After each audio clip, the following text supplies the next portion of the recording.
안녕하세요. 크리스천 영상학교 운영하는 신목사입니다. 오늘은 앞으로 물리적인 교회 장벽이 없는 시대가 온다라는 점을 한번 생각해 보겠습니다. 지금까지 우리는 십자가가 높이 세워져 있고 교단 교패가 붙어 있는 정교 건물을 교회라고 불렀어요. 그리고 서로 내 교회에 더 많은 교인들을 채우기 위해 열심히 전도했죠. 그래서 대형교회를 이뤘다면 하나님의 은혜를 많이 받았다고 어수되거나 만족스러워했습니다. 반면에 10명도 채 되지 않는 교회라면 움츠러들었던 것도 사실이죠. 그러나 코로나 사태 이후에 이러한 교회의 판도가 지각 변동을 일으키고 있습니다. 앞으로는 교인들이 밀집해 모여 현장 예배를 드리는 교회의 모습이 축소되거나 사라질 것이 불보듯한 일이기 때문입니다. 이전에 코로나 확진자가 집단으로 발병하여 정부에서 부랴부랴 사회적 거리두기를 강압적으로 시행할 때 대형교회는 물론 상당수의 교회들이 현장 예배를 중지하고 가정 예배나 온라인 예배로 대체하였습니다. 시간이 지나 일일 확진자의 수가 현저하게 수그러들자 예전의 일상의 삶으로 돌아갔지만 긴장이 느슨해진 틈을 타서 다시 놈들이 고개를 들고 있죠. 그래서 지금은 어정쩡한 자세를 유지하고 있어요. 예전의 모습도 아니지만 그렇다고 강압적인 사회적 거리두기로 돌아가기도 힘든 실정인 셈이죠. 왜냐하면 거리두기를 강화하면 경제가 휘청거리기 때문이에요. 그래서 먹고 사는 문제를 마냥 내버려둘 수 없기 때문에 이전에 강화된 사회적 거리두기로 돌아가지 못하는 속사정이 있어요. 그러다 보니 코로나 바이러스는 완전히 사라질 수 없는 기가 막힌 상황에 놓이게 되었죠.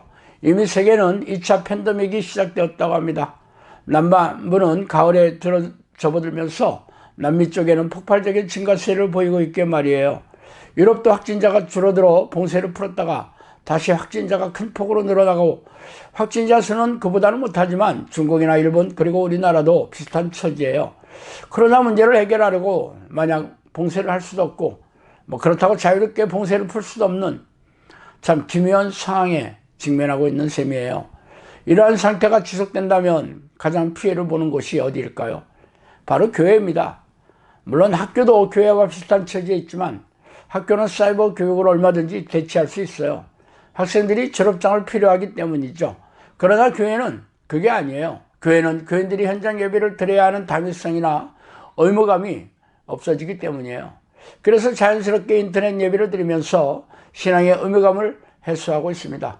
그러나 문제는 교인들이 아니라 교회 지도자인 목회들이에요. 목사들은 교회에서 나온 헌금을 가지고 생활을 하며 교회 건물을 유지하고 조직을 지탱해야 합니다.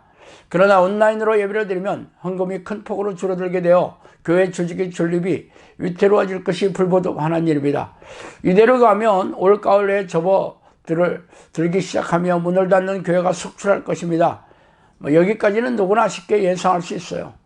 그렇다면 문제는 우리가 어떻게 대처해야 할 것인가 하는 것이죠.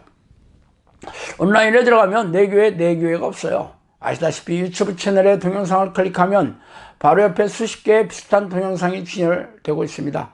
그래서 어느 동영상을 보든지 금세 선택할 수 있죠. 교회에서 내보내는 동영상의 대부분이 설교 동영상이죠. 그러므로 설교 동영상을 클릭하면 바로 옆에 수십 개의 동영상이 여러분의 클릭을 기다리고 있는 셈이에요. 그러므로 마음에 안 들면 리모컨으로 TV 채널을 돌리듯이 다른 설교 동영상을 클릭하기만 하면 됩니다. 마음에 드는 설교 동영상을 즐겨보더라도 그 교회 교인이라고는 할 수 없죠. 물론 구독자 신청을 하고 좋아요를 누르는 열렬 팬들이 있겠지만 말이에요. 그러나 그게 전부예요. 그 교회 설교 동영상을 즐겨보더라도 헌금을 온라인으로 정성껏 보낼지는 미지수이며 그 교회 교인이라고 할 리도 없기 때문이죠. 목회자의 수입은 유튜브 동영상을 보다가 광고 동영상을 시청해서 유튜브 회사에서 주는 쥐꼬리만한 수익금이 전부일 것입니다. 뭐 그것도 수십만 건의 조회수가 되어야 겨우 용돈을 버는 수준에 불과해요. 그러나 이마저도 받는 목회자는 극소수에 불과하겠죠. 사정이 이러하니 대부분의 교회가 도태될 수밖에 없을 것입니다. 당장은 아니더라도 세월이 흐르면 온라인에서 생존하는 교회만이 그렇게 살아남을 수밖에 없는 구조인 셈이에요. 말하자면 뭐 대형교회나 콘텐츠가 우월한 교회만이 살아남는다는 것이에요. 그렇다면 일반 교인들은 어떻게 될까요? 먼저 믿음이 견고하지 못한 크리스천들은 명색만, 무늬만 크리스천인 기독교인으로 남겠죠. 그러나 여전히 하나님을 열망하는 교인들은 제대로 하나님의 사람을 만나는 능력과 그런 콘텐츠를 가지고 이들을 양육하는 교회를 찾아다니게 될 것입니다. 이 역할을 우리 영상학교에서 해야 하지 않겠어요?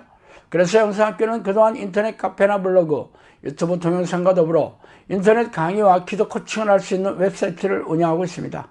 아직은 뭐 이름이 잘 알려져 있지 않기 때문에 대부분의 크리스천들이 영상학교에 대해 잘 알고 있지 못하지만 앞으로 많은 이들이 찾아올 것이 틀림없어요. 사실 유튜브 채널로 유명한 동영사들은 뭐 설교 동영상이 대부분이며 제자로 양육하는 제대로 된 콘텐츠가 거의 없는 것도 사실이에요. 그러나 영상학교는 아닙니다. 예배 동영상이 주가 아니라 기도 훈련을 통해 성령과 동행하는 제자로 양육하는 다양한 콘텐츠를 운영하고 있습니다. 아시다시피 온라인은 내 교회에 물리적인 장벽이 없는 곳이에요.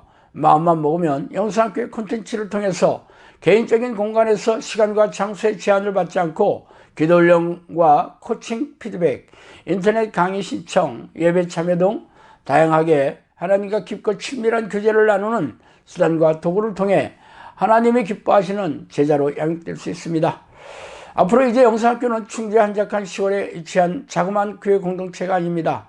전 세계에 흩어져 있는 하나님을 열망하는 백성들의 믿음을 성장시켜주며 제자 훈련을 통해 기존의 대형교회도 하지 못하는 막중하고 놀라운 임무를 떠맡게 되었어요. 물론 영상학교 콘텐츠를 이용한다 하더라도 아무도 모를 수 있어요. 인터넷을 통해 내 교회의 장벽이 사라지고 오직 하나님을 사랑하는 백성이라면 누구든지 거저 공짜로 하나님의 말씀을 배우고 기도 훈련을 통해 하나님과 깊고 친밀하게 교제하며 동행하는 하나님의 사람이 될 수 있기 때문입니다. 그러므로 이제 영상학교는 200여 명의 그런 소규모의 교회가 아니라 하나님을 사랑하는 모든 사람의 교회가 되고자 합니다. 그래서 구원받는 영혼들로 하여금 천국의 자리를 꽉 차게 한다면 예수님께서 얼마나 기뻐하시겠어요? 그 생각을 하면 가슴이 뛰고 열망이 솟아오르고 있습니다. 자, 오늘은 여기까지 하겠습니다. 감사합니다.